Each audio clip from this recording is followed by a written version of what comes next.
Morning మ్యాగజైన్కి స్వాగతం. ప్రముఖ దినపత్రికలు వస్తున్న వార్తలు వెనక జరుగుతున్న పరిణామాలు చూద్దాం. ఈనాడు చూస్తే అభివృద్ధికి మనది సుస్థిరమైన మోడల్, మన P4 విధానంతో నిరుపేదల ఉన్నత స్థాయికి ఇంటికొకరు ఏవి నేర్చుకోవాలి, ప్రతి తల్లి కుటుంబము ఆనందంగా ఉండాలి. సీఎం చంద్రబాబు ఆకాంక్ష తప్పుడు ప్రచారం చేయడం విపక్షాన్ని వాళ్ళకి అలవాటుగా మారిందని విమర్శ. ప్రజా చైతన్యంతో ప్రజల భాగస్వామ్యంతో రాష్ట్రాన్ని ప్రగతి పదంలో ముందుకు తీసుకెళ్లే కార్యక్రమానికి శ్రీకారం చుట్టూ అదే P4 విధానం. అభివృద్ధికి మనం అనుసరిస్తున్న ఈ విధానం ఒక సుస్థిర మోడల్గా మెరుగైన ఫలితాన్ని సాధిస్తుందని ముఖ్యమంత్రి చంద్రబాబు ఆశాభావం వ్యక్తం చేశారు.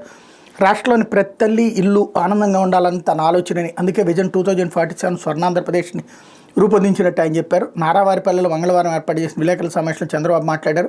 గతంలో PPP విధానంలో సంపదను సృష్టించి ప్రజలకు మెరుగైన వసతులు కల్పించాం. అయితే సంపద సృష్టించిన వ్యక్తులకు ఆదాయం పెరిగిన పేదలు ఇంకా అక్కడే ఉన్నారు. వారికి ఉన్నత స్థాయికి చేర్చేందుకు P4 విధానాన్ని తీసుకొచ్చాం. తెలుగువారు ఏ దేశంలోనూ మీ శక్తి మేరకు ఇక్కడ పేదల్ని ఆదుకోవాలి అన్నటువంటిది. ఇవన్నీ వినడానికి అద్భుతంగా ఉండేటటువంటి, పదజాలంలో అందంగా ఉండేటటువంటిది. ఎక్కడో డబ్బులు సంపాదించుకున్నటువంటి వాడు ఇక్కడికి ఎందుకు వచ్చి ఫ్రీగా ఇస్తాడు ఎవరికైనా? అయితే గీతే దాతృంత కింద అంతో ఎంతో చేస్తారు. కానీ ఫస్ట్ బేసిక్గా ప్రభుత్వం చేయాల్సిన పని వదిలేసి ఎవరో ధనవంతులు ఆల్రెడీ వీళ్ళ విధానంలోనే ఫెయిల్ అయిందట. P3 ఇంతకుముందు PPP విధానం తీసుకొస్తే కొంతమంది బాగుపడ్డారంటే పేదోడు ఎవరు బాగుపడలేదట. అది ఆయనే చెప్తున్నారు. మళ్ళీ ఇప్పుడు P4 తీసుకొస్తే ఇంకొంతమంది ధనవంతులు అవుతారు. అంతకు మించి ఏముంటుంది అనేటటువంటిది ఇక్కడ అసలు పాయింట్. కాకపోతే అద్భుతమైన అందమైనటువంటి విధంగా చెప్పడం ద్వారా ఆయన సక్సెస్ అవుతూ ఉంటారు. లేకపోతే ఏపీకి ఆసియాలోనే అతిపెద్ద సౌర ప్రాజెక్ట్ 10,000 కోట్లతో ప్లాంట్ పెట్టడానికి రిలయన్స్ NU సన్టెక్ సంసిద్ధత. కర్నూలు జిల్లాలో భూములను పరిశీలించిన ప్రతినిధులు. ఆసియాలోనే అతిపెద్ద సౌర ప్రాజెక్ట్ ఆంధ్రప్రదేశ్ ఏర్పాటు కాబోతుంది. 10,000 కోట్ల పెట్టుబడితో 930 మెగావాట్ల సౌర విద్యుత్ ప్లాంట్తో పాటు 465 మెగావాట్ల బ్యాటరీ స్టోరేజ్ ప్లాంట్ను ఏర్పాటు చేయడానికి రిలయన్స్ NU సన్టెక్ ఇటీవల కర్నూలు జిల్లాలో పర్యటించింది అన్నటువంటి వార్తను హైలైట్ చేశారు. ఇది చాలా మంచిది. కాకపోతే ఓవర్ హైప్ ఇవ్వడమే తప్పు. ఆసియా ఆఫ్టర్ ఆల్ 10,000 కోట్ల రూపాయలు పెట్టుబడితో ఆసియాలోనే అతిపెద్దది అవుతుందా? అది కూడా ఏంటి, కేవలం మెగావాట్ల విద్యుత్ 465 మెగావాట్ల బ్యాటరీ స్టోరేజ్కి 930 మెగావాట్ల సౌర విద్యుత్తుతో ఆసియాలోనే అతిపెద్దది అవుతుంది. ప్రపంచంలోనే అతిపెద్దది గుజరాత్లో ఏర్పాటు అవుతుంది. ఒక ప్యారిస్కి 2 రెట్లంత సైజు అక్కడ గిగావాట్ల రేంజ్లో ఉత్పత్తి జరుగుతుంది. ఆంధ్రాకి రావడం కరెక్ట్. రిలయన్సు అట్లాగే ఇంతకుముందే గ్రీన్స్ ఎనర్జీ ఇట్లాంటి వాళ్ళందరూ వచ్చారు, గతంలోనే వచ్చారు. ఇప్పుడు వాళ్ళది కొనసాగిస్తున్నారు ఇక్కడ ఇన్వెస్ట్ చేయడానికి. ఎందుకంటే మన దగ్గర ఉన్నటువంటి ప్రకాశం జిల్లా కానీ, కర్నూలు జిల్లా కానీ, కడప జిల్లా కానీ, అనంతపురం ఇట్లాంటి చోట్లన మండు టెండలు ఉంటాయి. అక్కడ కరువు ఎక్కువగా తాండవిస్తుంటుంది. అంటే ఎండలు ఎక్కువగా ఉంటాయి. ఎండలు ఎక్కువగా ఉండే చోట సోలార్ పవర్ బాగా ప్రొడ్యూస్ అవుతుంది. కాబట్టి ఆ దిశగా అడుగులు వేస్తున్నారు. అది చాలా మంచి ఆలోచన, దాన్ని సక్సెస్ చేయడం. కాకపోతే దాన్ని హైప్ ఇచ్చేటటువంటి క్రమంలో అతిగా ప్రచారం చేసేటటువంటిది సమస్య. లేకపోతే పర్యాటక రంగానికి సాస్కీతో ఊతం, అంతర్జాతీయ స్థాయి ప్రమాణాలతో ఐకానిక్ పర్యాటక కేంద్రాల అభివృద్ధి, 77 కోట్లతో గండికోట గార్జ్ అభివృద్ధి పనులు, 94 కోట్లతో అఖండ గోదావరి అభివృద్ధి పనులకు త్వరలో టెండర్లు. రాష్ట్ర పర్యాటక రంగం అభివృద్ధిలో అత్యంత కీలకమైన 2 భారీ ప్రాజెక్టుల పనులకు ముందడుగు పడుతుంది. కేంద్రం ప్రకటించిన రాష్ట్రాలకు మూలధన పెట్టుబడి. సాస్కీ పథకంలో వైఎస్ఆర్ జిల్లా గండికోట గార్జు వద్ద పర్యాటకులకు మౌలిక సదుపాయాల కల్పనకు రాష్ట్ర ప్రభుత్వం 77.9 కోట్లు ఖర్చు చేయబోతుంది. ఇప్పటికే వివిధ పనులకు 58 కోట్లతో టెండర్లు పిలిచారు. మరో 94 కోట్లతో రాజమహేంద్రవరం అఖండ గోదావరి పేరుతో 100 ఏళ్ల నాటి హ్యాచ్ లాక్ వంతెన, పుష్కర్ ఘాట్ అభివృద్ధి పనులకు త్వరలో టెండర్లు పిలవబోతున్నారు. 2 ప్రాంతాలను అంతర్జాతీయ ప్రమాణాలతో ఐకానిక్ పర్యాటక కేంద్రాలుగా అభివృద్ధి చేయనున్నారు. కేంద్ర ప్రభుత్వం 2020-21లో సాస్కీ పథకాన్ని ప్రకటించిన గత 4 ఏళ్లలో రాష్ట్రానికి రూపాయి సాయం అందలేదు. కూటమి ప్రభుత్వం ప్రత్యేక చొరవ తీసుకోవడంతో 2024-25లో 2 ప్రాజెక్టులకు కేంద్రం 172 కోట్ల రూపాయలని ఇవ్వబోతోంది అన్నటువంటి విషయాన్ని హైలైట్ చేశారు. అయితే గాజాలో శాంతి రేఖలు అంటూ ఇజ్రాయెల్ హమాస్ మధ్య కాల్పుల విరమణ ఒప్పందం ఖరారు. కొందరు బందీలు విడుదలకు అంగీకరించిన ఉగ్ర సంస్థ. జైళ్లలోని పాలస్తీనియన్లను వదిలిపెడతామన్న టెలవీస్. తుది ముసాయిదాపై కసరత్తు జరుగుతోందన్న ఇజ్రాయెల్. ప్రపంచమంతా ఎన్నాళ్ళుగానే ఎదురు చూస్తున్న గాజా కాల్పుల విరమణ ఒప్పందం ఎట్టకేలకు కుదిరింది. ఖతార్ రాజధాని దోహా ఇందుకు వేదికైంది. 15 నెలలుగా కొనసాగుతున్న యుద్ధానికి ముగింపు పలుకుతూ బుధవారం ఇజ్రాయెల్ హమాస్లో అంగీకారానికి వచ్చినట్టు మధ్యవర్తులుగా వ్యవహరిస్తూ తమ పేర్లు వెల్లడించడానికి ఇష్టపడి అమెరికాకు చెందిన 3 అధికారులు హమాస్కి చెందిన ఓ ప్రతినిధి ధృవీకరించారు. ఒప్పందంపై గురువారం ప్రకటన చేసేందుకు అమెరికా అధ్యక్షుడు జో బైడెన్ సన్నద్ధమవుతున్నారు. కాల్పుల విరమణ ప్రతిపాదనకు అంగీకరించినట్టు హమాస్ తెలిపింది. అయితే ఒప్పందం తుది ముసాయిదాపై ఇంకా కసరత్తు జరుగుతోందని ఇజ్రాయెల్ ప్రధాని బెంజమిన్ నెతన్యాహు కార్యాలయం పేర్కొంది. మరోవైపు తాజా ఒడంబడిక నెతన్యాహు కేబినెట్ ఆమోదం తెలపాల్సింది. కొద్ది రోజుల్లోనే ఈ లాంఛనం పూర్తిగా వచ్చని భావిస్తున్నారు. గత కొన్ని వారాలుగా ఎడతెగక సాగినటువంటి చర్చలు, దఫదఫాలుగా బందీల విడుదలకు హమాస్ అంగీకరించడం, తమ కారాగారాల్లో మగ్గుతున్న 100 మంది పాలస్తీన్ను విడిచిపెట్టేందుకు ఇజ్రాయెల్ తలపడం వంటి పరిణామాలు ఒప్పందం కుదిరేందుకు దోహదం చేశాయి.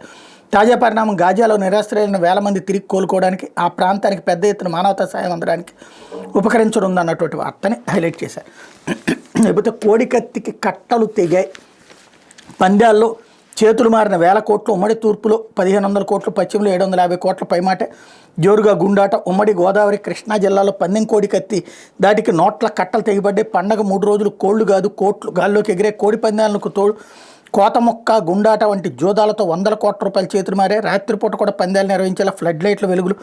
గెలుపోటములపై అనుమానాలు తలెత్తకుండా టీవీ రీప్లేలు, జనాన్ని నియంత్రించేందుకు బౌన్సర్ల బందోబస్తులతో బరులన్నీ కార్పొరేట్ స్థాయిని సంతరించుకొని మద్యం పర్వాళ్ళు, మాంసాహార విందులతో ప్రతి బరిలోనూ పండగ అన్నట్టు తయారైంది అన్నటువంటి వార్తని హైలైట్ చేశారు. అదే ఇదివరకు అయితే కనుక ఇదంతా దోచుకు పెట్టారు, దోపిడీ చేశారని రాశారు. ఇప్పుడేమో పండగ తలపించింది అన్నటువంటిది రాస్తున్నారు. అప్పుడు అనర్థం, ఇప్పుడు అద్భుతం అనేటటువంటిది వార్త ఒకటే. అప్పుడు ఇదే జరిగినాయి కోడి పందాలు అదంతా, అలాగే గుండాట ఇట్లాంటివన్నీ. అప్పుడు అదంతా తప్పు, దుర్మార్గం, క్యాసినోలు, కొడాలి నాని ఇట్లాంటి వార్తలన్నీ. ఇప్పుడు వచ్చేటప్పటికి రివర్స్, అంతా అద్భుతం, అందరూ పండగ చేసుకున్నారు, సంబరం చేసుకున్నారు. లేకపోతే భారత అమ్ముల పొదిలోకి ఐఎన్ఎస్ సూరత్, నీలగిరి, వాక్షీర్ జాతికి అంకితం చేసిన ప్రధాని. ప్రపంచంలోని అత్యుత్తమ నౌకాదళ శక్తిగా భారత్ ఎదుగుతోందని ప్రధాని మోడీ పేర్కొన్నారు. బుధవారం ఆయన 2 అత్యాధునిక యుద్ధ నౌకలు ఐఎన్ఎస్ నీలగిరి, ఐఎన్ఎస్ సూరత్లను, జలాంతర్గామి ఐఎన్ఎస్ వాక్షీర్లని జాతికి అంకితం చేశారు. ఈ 3 చేరడంతో భారత నౌకాదళ సామర్థ్యం మరింత పెరగనుందని మోడీ అన్నారు. గత 10 ఏళ్లలో నౌకాదళంలోకి 33 యుద్ధ నౌకలు, 7 జలాంతర్గాములు చేరాయని తెలిపారు. ఈ 3 కూడా భారత్లో తయారు చేసినవేనని చెప్పారన్నటువంటి వార్తని హైలైట్ చేశారు. లేకపోతే విషాదం నింపిన పతంగులు అంటూ గాలిపటాలు ఎగరేస్తూ 3 మృతి. తెలంగాణలో నిర్మల్, యాదాద్రి, రంగారెడ్డి జిల్లాలో ఘటనలు. పండగ పూట ఎగరవేసిన గాలిపటాలు ఆ కుటుంబాల విషాదం నింపాయి. భవనాలపై పతంగులు ఎగరవేస్తూ ప్రమాదవశాత్తు కింద పడిపోవడంతో 3 మృతి చెందారు. తెలంగాణలో నిర్మల్, యాదాద్రి, రంగారెడ్డి జిల్లాలో ఈ ఘటనలు చోటు చేసుకుని నిర్మల్ పట్టణంలోని గుల్జార్ మార్కెట్ ప్రాంతానికి చెందిన ఆటో డ్రైవర్ మహమ్మద్ షఫీ, రెండో కుమారుడు హఫీజ్ తెలంగాణ మైనార్టీ గురుకుల పాఠశాల 6వ తరగతి చదువుతున్నాడు. పండగ సెలవులు కావడంతో ఇంటి వద్ద అతడు బుధవారం మిత్రులతో కలిసి గాలిపటం ఎగరవేసేందుకు భవనం పైకి వెళ్ళాడు. పతంగిని ఎగరవేస్తుండగా అదుపు తప్పి భవనం పై నుంచి కింద పడిపోయాడు. గాయాల పాలైన బాలుని స్థానికుల ఆసుపత్రి తరలించగా అప్పటికే మృతి చెందాడు. యాదాద్రి జిల్లా మోటకొండూరు మండలం అమ్మనబోల్లో జూపల్లి నరేందర్ 48 ఏళ్లు సంక్రాంతి సందర్భంగా మంగళవారం డాబాపైకి పతంగం ఎగరవేశాడు. డాబాపైన చుట్టూ రక్షణ గోడ లేకపోవడంతో కింద పడిపోయారు. తీవ్ర గాయాల పాలైన ఆయన కుటుంబ సభ్యులు ఆలేరు ఏరియా ఆసుపత్రికి తరలించారు. అప్పటికే మృతి చెందినట్టు వైద్యులు నిర్ధారించారు. రంగారెడ్డి జిల్లా మీర్పేట కార్పొరేషన్ పరిధిలోని జిల్లెలగూడకు చెందిన కె మహేష్ యాదవ్ 39 ఏళ్ళు పతంగ ఎగరవేయడానికి మంగళవారం భవనం ఎక్కారు. దాన్ని ఎగరవేస్తూ అదుపు తప్పి భవనం పై నుంచి కింద పడిపోవడంతో ఆయన అక్కడికక్కడే మరణించారు. మరోవైపు చైనా మాంజా తగిలి రాష్ట్రంలోని ప్రాంతాల్లో పలువురు తీవ్ర గాయాల పాలయ్యారు అన్నటువంటి వార్తను హైలైట్ చేశారు. తెలంగాణలో జరిగినటువంటి ఇష్యూస్. లేకపోతే శాటిలైట్ని ప్రయోగించిన స్పీకర్ పిక్సెల్ దిగంతర భూమి అంతరిక్ష వస్తువును పరిశీలించేందుకు స్పేస్ ఎక్స్ ద్వారా మిషన్ చేపట్టినట్టు ప్రకటన. స్పేస్ ఎక్స్ రాకెట్ ద్వారా తమ ఉపగ్రహాలను ఇంగిలోకి పంపినట్టు భారత అంతరిక్ష అంకుర సంస్థల పిక్సెల్ దిగంతర ఏరోస్పేస్ బుధవారం ప్రకటించే. భూమి దాని చుట్టూ భ్రమిస్తున్న వస్తువుని నిశ్చితంగా పరిశీలించడానికి శాటిలైట్ ఉపకరిస్తాయని పేర్కొన్నారు. పిక్సెల్ సంస్థ ఈ ప్రయోగం ద్వారా ప్రపంచంలోని అత్యంత ఎక్కువ రెజల్యూషన్ కలిగిన 3 హైపర్ స్పెక్ట్రల్ శాటిలైట్లని కక్షలోకి ప్రవేశపెట్టింది. తద్వారా అంతరిక్షంలో ఉపగ్రహాల సమూహాన్ని కలిగిన తొలి భారతీయ ప్రైవేట్ సంస్థగా నిలిచింది. రానున్న 2 నెలల్లో మరో 3 ఫైర్ఫ్లై శాటిలైట్లను పంపుతామని, భవిష్యత్తులో మరో 18 ఉపగ్రహాలను ప్రయోగించాలని ప్రణాళిక ఉన్నట్టు సంస్థ సీఈఓ అవైజ్ అహ్మద్ తెలిపారు. మా ప్రయోగం ద్వారా దేశంలోనే కాదు ప్రపంచంలోని మొట్టమొదటిసారి 5 మీటర్ల హైపర్ స్పెక్ట్రల్ అందుబాటులోకి వచ్చిందని పేర్కొన్నారన్నట్టు వార్తని హైలైట్ చేశారు. లేకపోతే ద్వంద్వ పౌరసత్వం ఉన్న ఆ వ్యక్తితోనే ప్రమాదం అంటూ అతడిపై న్యాయపరమైన చర్యలు తీసుకోవాలి కేంద్రం వేసిన కమిటీ సిఫార్సు. భారత్ అమెరికా భద్రతా ప్రయోజనాలకు వ్యక్తి ప్రమాదకరంగా పరిగణించినట్టు కేంద్రం నియమించిన ఉన్నత స్థాయి కమిటీ పేర్కొంది. ఆ వ్యక్తి పేరును వెల్లడించలేదు. అతడికి ద్వంద్వ పౌరసత్వం ఉందని మాత్రం పేర్కొంది. కెనడా, అమెరికా పౌరసత్వాలు కలిగిన ఖలిస్తానీ వేర్పాటువాది గురుపత్వంత్ సింగ్ పన్నుపై న్యూయార్క్లో 2023లో భారత ఏజెంట్లు దాడి చేశారని అమెరికా ఆరోపించడంతో ఈ కమిటీని కేంద్రం నియమించింది. వివిధ ఉగ్ర సంస్థల నేరముఠాల చర్యలపై ఈ కమిటీ విచారణ జరిపింది. అమెరికా నిఘా విభాగపు అధికారులు ఇచ్చిన సమాచారాన్ని పరిశీలించింది. ఇందులో వ్యక్తి నేర సంబంధాలు, గతంలో అతడు చేసిన నేరపూర్తి చర్యలు వెలుగులోకి వచ్చాయని ప్రభుత్వానికి సమర్పించిన నివేదికలో కమిటీ తెలిపింది. అతడిపై తక్షణం న్యాయపరమైన చర్యలు తీసుకోవాలని సిఫార్సు చేసింది. 2023లో ఈ కమిటీని ఏర్పాటు చేస్తూ అమెరికా వ్యక్తం చేసిన భద్రతాపరమైన ఆందోళనలన్నింటినీ ఇది పరిశీలిస్తుందని విదేశీ వ్యవహారాల మంత్రిత్వ శాఖ ప్రకటనలో తెలిపింది అన్నటువంటి వార్తని హైలైట్ చేశారు. లేకపోతే క్యాసినోల కోళ్ల పందాలు అన్నటువంటి వార్తని సాక్షి హైలైట్ చేసింది. ఊరువాడ యథేచ్ఛగా పందాల జోరు, జోద క్రీడలు, బరుల వద్దే మినీ బార్లు, మద్యం షాపులు 3 రోజుల్లో 5,000 కోట్లకు పైగా దందా. మినీ స్టేడియంలు, ఫ్లడ్ లైట్లు, ఎల్ఈడి స్క్రీన్లు, క్యారవాన్లు, వీఐపీ గ్యాలరీలు, మాంసాహారాలతో విందు భోజనాలు, సినిమా సెట్టింగ్లు, మహిళా బౌన్సర్లతో అడావిడి, బరి తెగించి ఆడించిన కూటమి ఎమ్మెల్యేలు, ఉండిలో డిప్యూటీ స్పీకర్, దెందులూరులో చింతమనేని ఆధ్వర్యంలో నిర్వహణ, కోర్టులను ఉల్లంఘించి యథేచ్ఛగా నిర్వహిస్తున్న పోలీసులు ప్రేక్షక పాత్ర. ఇటు జోదం అటు మద్యం, కోర్టు వెదజల్లితే చాలు కోరినవన్నీ కూర్చున్న చోటకే ఎక్కడ చూసినా పందెం కోళ్లు, బెల్ట్ షాపులు, కోలాహలం. గోవా, శ్రీలంక, బ్యాంకాక్ తదితర చోట్ల కళ్ళు మిరుమిట్లు గొలిపే క్యాసినోలు మించి రాష్ట్రంలో కోడిపందాలు, జోద క్రీడలు బరి తెగించి విచ్చలవిడిగా సాగే. కోడిపందాల బరుల దగ్గర మినీ బార్లు, మద్యం షాపులను తెరిచి యథేచ్ఛగా బెల్ట్ అమ్మకాలు సాగించారు. హైకోర్టు ఉత్తర్వులు లెక్క చేయకుండా సంక్రాంతి సంబరాల ముసుగులో ఉమ్మడి ఉభయ గోదావరి, కృష్ణా, గుంటూరు జిల్లాలు టీడీపీ కూటమి పార్టీ ప్రజాప్రతినిధుల ఆధ్వర్యంలో అడ్డోదుపు లేకుండా నిర్వహించారన్నటువంటి వార్తని హైలైట్ చేస్తుంది. మరి వీళ్ళు ఉన్నప్పుడు జరిగిందని ఏమనాలి? వీళ్ళున్నప్పుడు అదే కదా జరిగింది. కాకపోతే అప్పుడు వైసీపీ వాళ్ళు బరులు నిర్వహించేవాళ్ళు, ఇప్పుడు తెలుగుదేశం వాళ్ళు నిర్వహిస్తున్నారు, తెలుగుదేశం జనసేన వాళ్ళు. దాన్ని మరి అప్పుడుదేమో అద్భుతమని ఇప్పుడేమో అనర్థమని ఎందుకు రాయడం?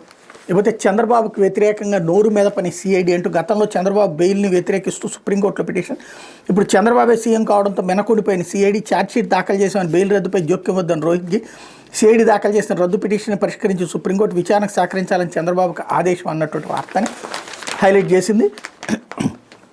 ఇందులో చంద్రబాబు ముఖ్యమంత్రి కాగానే స్కిల్ డెవలప్మెంట్ కుంభకోణం కేసును అటకెక్కించేసిన సిఐడి ఇప్పుడు సుప్రీంకోర్టులోని అదే రీతిని వ్యవహరించింది. స్కిల్ కుంభకోణంలో చంద్రబాబు బెయిల్ మంజూరు చేస్తూ ఏపీ హైకోర్టు ఇచ్చిన తీర్పును గట్టిగా వ్యతిరేకిస్తూ సుప్రీంకోర్టులో స్పెషల్ పిటిషన్ దాఖలు చేసిన సిఐడి ఇప్పుడు మాత్రం ఎలాంటి అభ్యంతరాలు వ్యక్తం చేయకుండా మిన్నకుండిపోయింది. స్కిల్ కుంభకోణం కేసులో ఛార్జ్షీట్ దాఖలు చేసామని సిఐడికి చేసేదేమీ లేదన్నట్టు సుప్రీంకోర్టు ముందు వ్యవహరించింది. దీంతో దర్యాప్తు సంస్థ అయిన సిఐడికి చంద్రబాబు బెయిల్ రద్దు విషయంలో అసహాయత వ్యక్తం చేయడంతో సుప్రీంకోర్టు ఆ విషయాన్ని పరిగణలోకి తీసుకుని చంద్రబాబు బెయిల్ రద్దు కోర్టు సిఐడి దాఖలు చేసిన పిటిషన్ పరిష్కరించింది.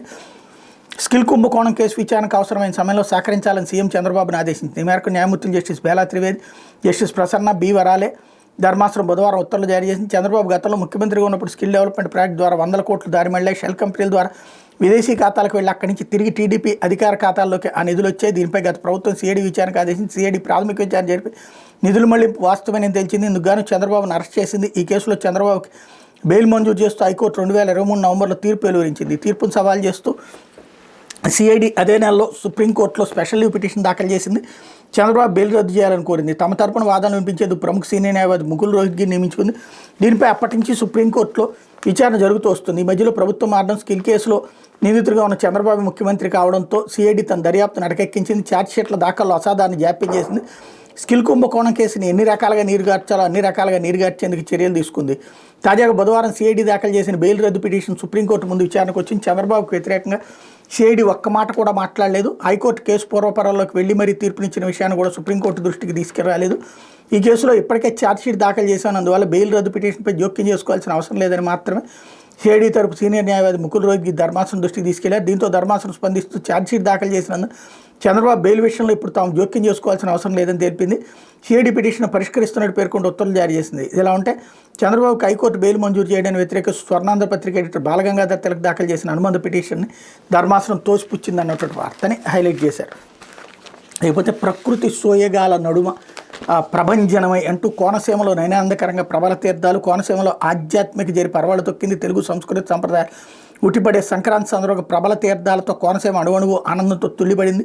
పదుల సంఖ్యలో తరలి వచ్చిన ప్రభలను వేలాది మంది భక్తులు మోసుకుని వస్తూ చేసిన జయజయధ్వానాలు పరవశింపజేసే అంబేద్కర్ కోనసీమ జిల్లా అంబాజీపేట మండలం జగ్గన్న తోట, కొత్తపేట, మామిడి కుదురు మండలం, కొర్లగుంట, కాట్రేనుకోన మండలం, చెయ్యేరు గ్రామాల్లో ప్రబల తీర్థాలు బుధవారం వైభవంగా సాగినాయి.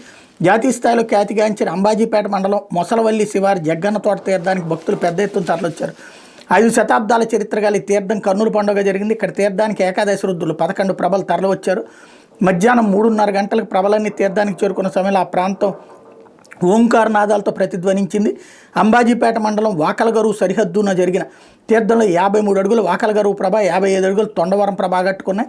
మామిడి కుదురు మండలం కొర్లగుంట తీర్థానికి 12 ప్రభలు తరలొచ్చాయి. కాట్రేనికోన, పీగన్నవరం, ఆత్రేయపురం, అమలాపురం, ముమ్మడివరం, మలికిపురం మండలాలతో పాటు 60 గ్రామాల్లో ప్రబల తీర్థాలు జరిగినాయి అన్నటువంటి వార్తని హైలైట్ చేశారు. లేకపోతే ప్రాజెక్టు చిరుత పరాజిత అంటూ భారతదేశంలో అంతరించిపోయిన చిరుత జాతులను పునరుజ్జీవం చేసేందుకు కేంద్ర ప్రభుత్వం ప్రతిష్టాత్మకంగా చేపట్టిన ప్రాజెక్ట్ చేత ప్రశ్నార్థకంగా మారింది. అడవిలో వదిలిన చిరుతలో జీవించి ఉన్న ఒకే ఒక్క చిరుత పవన్ కొద్ది నెలల క్రితం మృతి చెందడంతో ఈ ప్రాజెక్టుకి నీళ్ళు నీడలు కమ్ముకున్నాయి.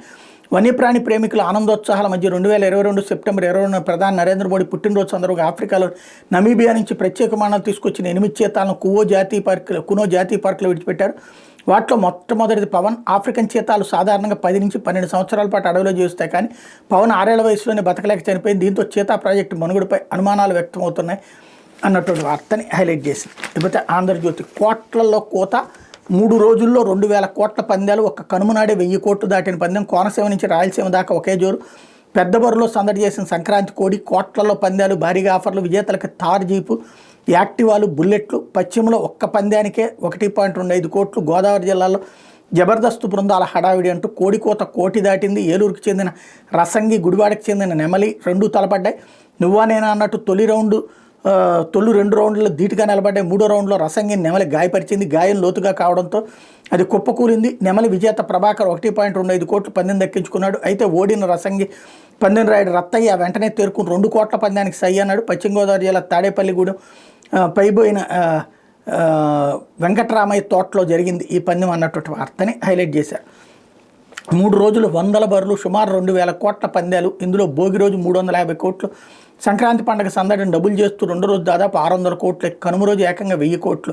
ఇటు కోనసీమ నుంచి అటు రాయలసీమ వరకు సంక్రాంతి కోడి జైత్రయాత్ర ఇలా అప్రతిహతంగా సాగింది. పశ్చిమ గోదావరి జిల్లాలో ఒక్క పందెమే రికార్డు స్థాయిలో 1.25 కోట్లు పలికింది అన్నటువంటి వార్తని హైలైట్ చేశారు. లేకపోతే స్కిల్ కేసులు బాబుకు ఊరట అంటూ బెయిల్ రద్దు కోరుతున్నట్టు వైసీపీ ప్రభుత్వం వేసిన పిటిషన్ కొట్టివేత. ఇంటర్లొక్యూటరీ దరఖాస్తు చేసిన జర్నలిస్టుపై న్యాయమూర్తి ఆగ్రహం. ఈ కేసుతో మీకేం సంబంధం అని నిలదీత. మరోసారి ఇలా చేస్తే తీవ్ర పరిణామాలు తప్పని హెచ్చరిక. ఆధార్ కాస్తును డిస్మిస్ చేసిన కోర్టు అన్నటువంటి వార్తని హైలైట్ చేశారు. లేకపోతే బీజేపీ ఆర్ఎస్ఎస్తోనే కాదు, భారత రాజ్య వ్యవస్థతోనూ పోరాడుతున్న దేశ వ్యవస్థలని కమలం సంఘ్ స్వాధీనం అయ్యే. పార్టీ కార్యకర్తలతో కాంగ్రెస్ ఎంపీ రాహుల్ గాంధీ రామ్ మందిర ప్రతిష్టాపన నాడే నిజమైన స్వాతంత్రం అన్న మోహన్ భాగవత్ వ్యాఖ్యలపై తీవ్ర ఆగ్రహం. ఆ వ్యాఖ్యలు దేశద్రోహంతో సమానమని మండిపాటు. రాహుల్ వ్యాఖ్యలతో కాంగ్రెస్ వికృత వాస్తవరూపం బయటపడింది. బీజేపీ జాతీయ అధ్యక్షుడు జేపీ నడ్డా మోహన్ భాగవత్ దేశంలో తిరగలేరు జాగ్రత్త అంటూ నిజమైన స్వాతంత్ర వ్యాఖ్యలపై సంఘ్ చీఫ్కి కాంగ్రెస్ అధ్యక్షుడు ఖర్గే హెచ్చరిక. 1947లో స్వాతంత్రం వచ్చిందని మీరు గుర్తించకపోవడం సిగ్గుచేటు. అంబేద్కర్ అన్నట్టుగా చరిత్ర విస్మరించేవాళ్ళు చరిత్ర సృష్టించలేరు ఖర్గే. కాంగ్రెస్ పార్టీ కొత్త కేంద్ర కార్యాలయం ప్రారంభం ఇందిరాభవన్గా పేరు అన్నటువంటి వార్తని హైలైట్ చేశారు. టీడీపీ 1,20,065 సభ్యత్వాలు. సంక్రాంతి వేళ పార్టీ సభ్యత్వాలు రికార్డు బద్దలు. పార్టీ ఆవిర్భావం తర్వాత 1 కోటి మార్కుకు తొలిసారి. టాప్లో నెల్లూరు నగరం, 5వ స్థానంలో కుప్పం, 2-3 స్థానాల్లో ఆనం నిమ్మల నియోజకవర్గాలు. తెలంగాణలో 15 లక్షల వరకు సభ్యత్వాలు నమోదు. పనిచేసిన వారికే పదవులు అంటూ నెలాఖరుకు నామినేటెడ్ పోస్టులు బట్టి రెడ్ బుక్ తాను పనిచేసుకుపోతుంది మంత్రి లోకేష్. ఇసుక లెక్కర కుంభకోణంలో త్వరలో కొందరు జైలుకి అన్నటువంటి వార్తని హైలైట్ చేశారు. లేకపోతే అయ్యోరు అంటూ ఎందుకు ఈ టీచర్ చదువు వన్నె తగ్గని ఉద్యోగం ఏదైనా ఉందంటే అది సర్కార్ టీచర్ కోలే. గౌరవప్రదమైన ఉద్యోగం, మంచి జీతమే కాదు, సెలవులు వృత్తిపరమైన సంతృప్తి. అందుకే ఎక్కువ మంది టీచర్ విద్యపై ఆసక్తి చూపిస్తున్నారు. అయితే ప్రభుత్వాలు ఎప్పుడైనా డిఎస్సీ నోటిఫికేషన్లు విడుదల చేసిన బీఈడీ, డిఈడీ చేసిన వారితో పోల్చి చూస్తే పోస్టుల సంఖ్య 2-3% మించి ఉండటం లేదు. పోనీ ప్రైవేట్ పాఠశాలలో చేరదామంటే అక్కడ సరైన జీతం ఎవరు? దీంతో బీఈడీ, డిఈడీలు చేసిన లక్షల మంది ఖాళీగానే మిగిలిపోయే పరిస్థితి. కొందరు ఈ వృత్తిని వదిలేసి ఇతరత్రా ప్రైవేట్ ఉద్యోగాల వైపు వెళ్ళిపోతున్నారు. ఇంతమంది నిరుద్యోగులుగా ఉన్న ప్రతి సంవత్సరం 1000 మంది మళ్ళీ టీచర్ విద్యలో చేరుతుండ గమనార్హం అంటూ మరి ఏందో వీళ్ళ ఉద్దేశం అంటే రేపు పొద్దున బీఈడీలు రద్దు చేయమని అంటారేమో. ఆంధ్రజ్యోతి చెప్పింది కాబట్టి చంద్రబాబు గారు చెయ్యాలేమో. మరి ఆ లెక్కనైతే బీటెక్లో ఏడాదికే 6 లక్షల మంది కనుక పాస్ అయితే ఫైనల్గా ఉద్యోగాలు వస్తున్నటువంటి వాళ్ళు 1,00,000 నుంచి 2 లక్షల మంది. మిగతా 4 లక్షల నిరుద్యోగులుగానే ఉంటున్నారు కదా. లేదా ఏదో ఆ బీటెక్కి సంబంధించిన ఉద్యోగాలన్నీ చేస్తున్నారు కదా. కాబట్టి బీటెక్ రద్దు చేసేద్దామా? ఇదో విచిత్రమైనటువంటి కథనాల్ని ప్రొజెక్ట్ చేయడం వీళ్ళకేసి చెల్లింది. అదే నడుస్తుంది. లేకపోతే మోహన్ బాబు వర్సిటీ వద్ద ఉద్రిక్తత అంటూ క్యాంపస్లోకి వెళ్లేందుకు మనోజ్ దంపతులు ఎత్తనం అడ్డుకున్న పోలీసులు, సెక్యూరిటీ సిబ్బంది. తిరుపతి జిల్లా చంద్రగిరి మండలంలోని మోహన్ బాబు యూనివర్సిటీ వద్ద బుధవారం ఉద్రిక్తత నెలకొంది. వర్సిటీ క్యాంపస్లోకి వెళ్లేందుకు మంచు మనోజ్ ఆయన సతీమణి బొమ్మ మౌనిక యత్నించగా పోలీసులు, సెక్యూరిటీ సిబ్బంది అడ్డుకున్నారు. చివరికి క్యాంపస్ పక్కన ఫామ్ హౌస్లో తన నానమ్మ, తాత సమాధులకు మొక్కుకుని మనోజ్ వెందిరిగాడు. మండలంలోని ఏ రంగంపేట సినీ నటుడు మోహన్ బాబుకు చెందిన పలు విద్యాసంస్థల్లోనే కొంతకాలంగా ఆయన కుటుంబంతో వివాదం తలెత్తి చిన్న కుమారుడు మనోజ్తో ఘర్షణ జరిగిన విషయం తెలిసిందే. తన విద్యాసంస్థలకు మనోజ్ ప్రవేశించకుండా అడ్డుకోవాలని మోహన్ బాబు కోర్టును ఆశ్రయించి అనుకూల ఉత్తర్వులు పొందారు. ఈ క్రమంలో బుధవారం మధ్యాహ్నం మనోజ్ ఆయన సతీమణి మౌనిక హైదరాబాద్ నుంచి తిరుపతి చేరుకున్నారు. తొలుత నారావారిపల్లి వెళ్లి మంత్రి లోకేష్ని కలిసి పండుగ శుభాకాంక్షలు తెలిపారు. తర్వాత రంగంపేట వచ్చి జల్లికట్టు వీక్షించారు. అనంతరం మోహన్ బాబు స్కూల్ క్యాంపస్ ప్రధాన గేటు వద్దకు చేరుకున్నారు. పలు వాహనాల్లో 50-60 మంది అనుచరులు వాళ్ళని అనుసరించారు. అంతకుముందు అక్కడికి భారీగా చేరుకున్న పోలీసులు, క్యాంపస్ సెక్యూరిటీ సిబ్బంది గేటు వద్ద మోహరించి మనోజ్ని అడ్డుకున్నారు. ఆయన వారితో వాగ్వాదానికి దిగారు. తన కోర్టు నుంచి ఎలాంటి ఉత్తర్వులు అందలేదని చెప్పడంతో పోలీసులు జిరాక్స్ ప్రతిని అందజేశారు. కోర్టు ఆదేశాలను గౌరవించాలని వాళ్ళు నచ్చ చెప్పడంతో అంగీకరించిన మనోజ్ గేటు వద్ద బౌన్సర్లు ఎందుకు ఏర్పాటు చేయాలని ప్రశ్నించారు. ఎంతమంది బౌన్సర్లు పంపండి, నేను ఒక్కడిని చాలు వాళ్ళకి సమాధానం చెప్పడానికి అటు సవాలు విసిరారు. ఆ తర్వాత అక్కడి నుంచి బయలుదేరి పక్కనే ఉన్న కాలేజీ క్యాంపస్ ప్రధాన గేటు వద్దకు వెళ్తుండగా విష్ణు అనుచరులుగా భావిస్తున్నటువంటి యువకుల బృందంలో ఒకరు కర్రతో మనోజ్ వాహనంపై బయలుదేరి పట్టుకునేందుకు పోలీసులు ప్రయత్నిస్తే వాళ్ళు పారిపోయారు. ఆ గేటు వద్ద కూడా పోలీసులు సెక్యూరిటీ సిబ్బంది మనోజ్ను నిలువరించారు. కాగా కోర్టు ధిక్కరణకు పాల్పడిన మనోజ్పై పోలీసులు ఫిర్యాదు చేసి కోర్టుకు అప్పీలుకు వెళ్ళనున్నట్టు ఎంబీయూ మీడియా ఇన్ఛార్జ్ రవిచంద్రబాబు ఓ ప్రకటనలో తెలిపారన్నటువంటి వార్తని హైలైట్ చేశారు. ఇది దినపత్రికలో వచ్చిన వార్తలు వెనకాల జరుగుతున్న పరిణామాలు.